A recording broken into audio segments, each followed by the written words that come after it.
Come again. अब हम इस वीडियो में एनर्जी लेवल डायग्राम के बारे में स्टडी करेंगे, हाइड्रोजन एटम्स का, कि किस तरीके से हम एनर्जी लेवल डायग्राम जो है वो बनाएंगे, डिफरेंट एनर्जी लेवल। ठीक है, एनर्जी का फॉर्मूला हमारे पास में ये है, ये भी हमने डिराइव कर चुके हैं हम लोग। ठीक है, ये एनर्जी का फॉर्मूला हो जाएगा। उसके बाद Z=1 जब रखेंगे तो ये हमको मिल जाएगा। उसके बाद यहाँ पर आप देखो ये जब हम सारी वैल्यू रखेंगे इसमें, तो एक इलेक्ट्रॉन की जो एनर्जी होगी N=1 के लिए क्या होगी, 2 पाई की वैल्यू हमने रख दी। मास ये हो गया आपका, K की वैल्यू ये है, और ये इलेक्ट्रॉन की वैल्यू है आपकी। ठीक है, और H की वैल्यू रखी 1/n। ठीक है, N जो है वो कितना है, 1 है। तो इसको सॉल्व करेंगे तो ये हो जाएगा आपका -21.76 इंटू 10⁻⁻19 जूल, या -13.6 इलेक्ट्रॉन वोल्ट। इलेक्ट्रॉन वोल्ट क्या है, हमने इसको 1.6 इंटू 10⁻⁻19 से डिवाइड कर दिया। 1 इलेक्ट्रॉन वोल्ट इतने जूल के बराबर होता है आपका। ठीक है, तो E n क्या हो जाएगा, ये जो E n है वो हो जाएगा आपका E1/n², या हम बोल सकते 13.6 ठीक है, ये जनरल फॉर्मूला हो गया आपका।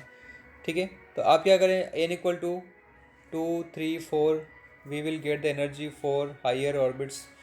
E2 की वैल्यू क्या होगी, N की वैल्यू जब आप 2 रखेंगे तो ये नीचे 4 हो जाएगा, इसको डिवाइड करेंगे, -13.4 इलेक्ट्रॉन वोल्ट आएगा, 3 ये आएगा, 4 ये आएगा, 5 ये आएगा, और 6 जो है वो इस तरीके से ये आएगा आपका। ठीक है, clearly an electron can have only certain definite value of energy while revolving in different orbit, this called quantization energy. इसको हम क्या बोलते हैं, क्वांटाइजेशन एनर्जी बोलते हैं। ठीक है,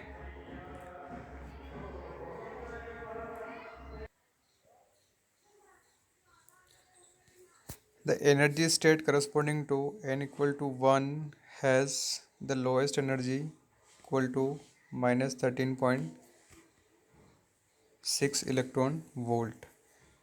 दिस स्टेट और orbit is called ground state और नॉर्मल स्टेट। आपको एक बात ध्यान रखना है कि जो ग्राउंड स्टेट की जो एनर्जी होती है वो इलेक्ट्रॉन की वो कितनी होती है, -13.6 इलेक्ट्रॉन वोल्ट। ठीक है, normally the electrons in hydrogen atom remains in the ground state, और नॉर्मली इलेक्ट्रॉन जो है वो ग्राउंड स्टेट में ही रहता है। When the hydrogen atom receive energy outside by processes such as electron collision, the electrons may make transition to some higher energy state like E2, E3, E4, which are called excited state. E1 जो रहेगा वो आपका lowest energy level रहेगा, जिसको हम ground state या normal state बोलते हैं। उसके बाद जो आपका E2 है, E3, E4, इस तरीके से जो फर्दर एनर्जी लेवल आते जाएंगे उनको हम क्या बोलेंगे, एक्साइटेड एनर्जी लेवल बोलेंगे। तो ये जो आपका एनर्जी लेवल डायग्राम है ये इसी तरीके से बना हुआ है। ये आप देखिए, N=1, N=2, N=3, 4, 5, ऐसे इनफाइनाइट तक जो है वो लिया गया है। ठीक है, तो मैंने आपको फर्स्ट बताया था कि जो लाइमन सीरीज़ है उसमें N1 की जो वैल्यू होगी वो 1 रहेगी, और N2 जो रहेगा वो 2 से स्टार्ट होगा आपका। ठीक है, तो आप देखिए ये 2 से है, 2, 3, 4, इस तरीके से इनफाइनाइट तक जाएगा आपका। ठीक है, तो ये 2 है यहाँ पे, ये 2, फिर ये 3, 4, 5, 6, और ऐसे इनफाइनाइट तक जा रहा है। ठीक है, इसको हम लाइमन सीरीज बोलते हैं। ये अल्ट्रावायलेट रेडिएशन क्या करेगा, एमिट करेगा, कि जब electron in higher energy level से लोअर एनर्जी लेवल पर आएगा, मतलब 2, 3, 4, 5 ऐसे इनफाइनाइट से जब 1 पे आएगा तो अल्ट्रावायलेट रेडिएशन क्या होगी, एमिट होगी। बाल्मर सीरीज जो है वो किसके लिए है, जब N=2 कितना होगा इसमें, N1 की वैल्यू 2 होगी, और N2 की जो वैल्यू होगी वो 3, 4, 5 इस तरीके से होगा। तो ये देखिए 3, 4, 5, 6 इसे इनफाइनाइट तक ये जा रहा है, तो इसमें विजिबल रेंज की रेडिएशन बाहर निकलेगी। ठीक है, Lyman series, Balmer series, Paschen series में N1 जो होगा वो 3 होगा, और N2 की जो वैल्यू होगी वो 4, 5, 6 इस तरीके से बढ़ता जाएगा आपका। ठीक है, ये पास्चन सीरीज हो गई। ब्रैकेट सीरीज में N1 की वैल्यू 4 होगी, और N2 की वैल्यू 5, 6, 7 इस तरीके से इनफाइनाइट तक रहेगी। उसके बाद फंड सीरीज में N1 की वैल्यू 5 होगी, और N2 की वैल्यू 6 7 8 9 ऐसे इन्फाइनाइट तक रहेगा। ठीक है, इस तरीके से आपका एनर्जी लेवल डायग्राम बना हुआ है यहाँ पर, और सभी की एनर्जी आपको दे रखी है। ग्राउंड स्टेट में एनर्जी -13.6 n = 1 जब होगा, 2 के लिए -3.4, 3 के लिए -1.5, 4 के लिए -8.5, इस तरीके से ये पूरे यहाँ पर दे रखी है। -0.54 पॉइंट -38 -0.38 -0.28, और ये ज़ीरो इनफाइनाइट के लिए आपका। ठीक है, ये एनर्जी लेवल हो गया यहाँ पर अब। ओके, अब बोर्स मॉडल की कुछ लिमिटेशंस हैं। ठीक है, लिमिटेशंस क्या क्या हैं? This theory is applicable only to hydrogen like single electron atoms and fails in the case of atoms with 2 और मोर इलेक्ट्रॉन्स। ठीक है, ये जो स्पेक्ट्रम हाइड्रोजन, ये जो बोर्स मॉडल है, ये सिर्फ हाइड्रोजन एटम्स के लिए ही बताया है। ठीक है, 2 या मोर इलेक्ट्रॉन्स अगर है किसी एटम्स के अंदर तो वो उसके लिए फेल हो जाएगा, ये चीज़ इसके अंदर स्पेसिफाई नहीं थी। ठीक है, उसके बाद in the spectrum of hydrogen certain spectral lines are not single but a group of closed lines slightly different frequency. Bohr's theory could not explain this fine feature of the hydrogen spectrum. ठीक है, hydrogen atom का जो spectrum है, ठीक है, certain spectral lines are not single lines but a group of close lines with slightly different frequency. ठीक है, इसमें एक लाइन नहीं है, अलग अलग जो है लाइन्स का ग्रुप है। ठीक है, और सभी की अलग अलग फ्रीक्वेंसी जो है वो होगी। Bourse theory could not explain this fine feature of hydrogen spectrum. ठीक है, तो ये एक कॉम्प्लिकेटेड स्पेक्ट्रम जो है वो बना हुआ है। ठीक है, ये एकदम बिल्कुल फाइन नहीं है, क्लियर नहीं है। ठीक है, it is not explain why only circular orbit should be chosen when elliptical orbit are also possible. ये चीज़ भी जो है वो बोर्स ने नहीं बताई थी, उसने सर्कुलर ऑर्बिट ही लिया था, जबकि इलिप्टिकल ऑर्बिट भी हो सकता है, पॉसिबल हो सकता है। ठीक है, उसके बाद as electrons exhibit wave property also so orbits of electrons can not exactly define in Bohr's theory.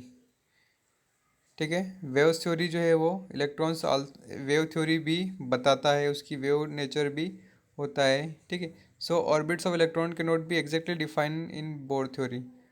ठीक है, तो इस चीज़ को उसने क्लियरली डिफाइन और तरीके से नहीं किया था, और इसके दो और हैं, आप इनको पढ़ लेंगे, अपनी कॉपी में लिख लेंगे। Excitation state and ionisation potential क्या होता है, ये डेफिनेशन आप लोग बिल्कुल अच्छी तरीके से याद करेंगे। Excitation energy, the excitation energy of an atom is defined as the energy required by its electron to jump from ground state to any one of excited state. ठीक है, एक्साइटेशन एनर्जी वो होती है जब इलेक्ट्रॉन ग्राउंड लेवल से किसी दूसरे excitation level पर, मतलब E1 से या तो वो E2 पर या E3 पर E4 पर जंप करता है, तो उसके लिए जो एनर्जी लगेगी उसको हम क्या बोलते हैं, एक्साइटेशन एनर्जी बोलते हैं। देखिए, फर्स्ट एक्साइटेशन एनर्जी क्या हो जाएगी, E2 माइनस E1, तो E1 की वैल्यू आपको, E2 की वैल्यू आपको पता है -3.4, और E1 -13.6, तो ये आपका 10.2 इलेक्ट्रॉन वोल्ट हो जाएगा। Second excitation energy E3 E1, इस तरीके से ये हम निकाल सकते हैं। ठीक है, ionisation energy, it is defined as energy required to knock an electron completely out of atoms. Ionisation energy क्या है, किसी भी इलेक्ट्रॉन को उस एटम से कम्प्लीटली बाहर निकालने के लिए जो एनर्जी लगेगी वो आयनाइजेशन एनर्जी हो गई आपकी। ठीक है, आयनाइजेशन एनर्जी जो है किस तरीके से हम इसको डिफाइन करेंगे, that is energy required to an electron from its ground state to outer most orbit after the removal of electron the atoms is left with positive charge and is said to be ionised. जब electron बाहर निकल जाएगा atom से तो वो positive positively charge हो जाएगा, और उसको हम क्या बोल सकते हैं कि ये फुल्ली आयोनाइज्ड हो चुका है। तो आउटर मोस्ट जो ऑर्बिट है उसकी एनर्जी कितनी है, इनफाइनाइट, और उसके बाद में ग्राउंड स्टेट कितनी है, E1। तो इसकी एनर्जी कितनी होती है, 0 होती है, क्योंकि आपके पास में फॉर्मूला क्या, -13.6, ठीक है, अपॉन n², n=2, जब हम इनफाइनाइट रखेंगे तो ये 0 मिल जाएगा, 0 माइनस E1 तो आपको पता है -13.6, तो ये आ जाएगा आपका 13.6 EV। ठीक है, अब एक्साइटेशन पोटेंशियल क्या होता है, It is that accelerating potential which gives to bombarding electrons sufficient energy to excite the target atom by raising of its electron from an inner to outer orbits. Excitation potential मतलब नाम से clear है. It is that accelerating potential, वह accelerating potential which gives to a bombarding electron, मतलब जिस electron से हम bombarding कर रहे हैं उस सरफेस पर, ठीक है, sufficient energy to eject the target atom by raising one of its electron from an inner to outer orbit. तो जैसे मान लीजिए कि ये एक एटम है, इस सरफेस पे आपको किसी पार्टिकल से बम्बार्डिंग करना है, ठीक है, तो उस पार्टिकल की को हम इतना सफिशिएंट पोटेंशियल दें, एनर्जी दें कि वो जस्ट इलेक्ट्रॉन को इस सरफेस से क्या कर दे, लीव करा दे. ठीक है, ये हम बोल सकते हैं उसको एक सफिशिएंट एनर्जी ट्रांसफ़र कर दे ताकि वो इनर से आउटर में आ जाए. Sufficient energy to excite the target atom by raising one of its electron from inner to outer orbit. First excitation potential क्या हो जाएगा, -3.4 -13.6 10.2 वोल्ट. सेकंड आपका 12.2. इस तरीके से ये कौन सी वैल्यू है, ये E2 हो गया और ये आपका E3 हो गया आपका. इस तरीके से हम यहाँ पे वैल्यू रख देंगे इसके अंदर. ये आपका E2 है और ये E3 है. ठीक है, तो ये आपका 10.2 वोल्ट और ये 12.2 वोल्ट. उसी तरीके से आपका एक डेफिनेशन और है इसमें आयनाइजेशन पोटेंशियल. आयनाइजेशन पोटेंशियल क्या है, it is that accelerating potential which gives to a bombarding electron sufficient energy to ionise the target atom by knocking one of its electron completely out of the atoms. ठीक है, जो जो bombarding electron है उसको इतनी sufficient energy मिल जाए कि वो जो भी हमारा टारगेट एटम्स हैं, ठीक है, उसमें से इलेक्ट्रॉन को कम्प्लीटली उस सरफेस से बाहर निकाल दे. ठीक है, तो आयनेशन पोटेंशियल एनर्जी जो है, पोटेंशियल कितना हो जाएगा, ये इनफाइनाइट है, ये एनर्जी किसकी, इनफाइनाइट माइनस E1, तो ये हो जाएगा आपका 13.6 वोल्ट. ठीक है, तो ये चैप्टर जो है इसके जितने भी मेन थिंग्स थी, मेन चीज़ें थी वो मैंने आपको बता दी है. इसका थ्योरेटिकल पार्ट जो है वो कंप्लीट हो चुका है. अब इसको बिल्कुल अच्छे से करेंगे. मैं आपको इसकी PDF भेज दूंगा, NCERT क्वेश्चन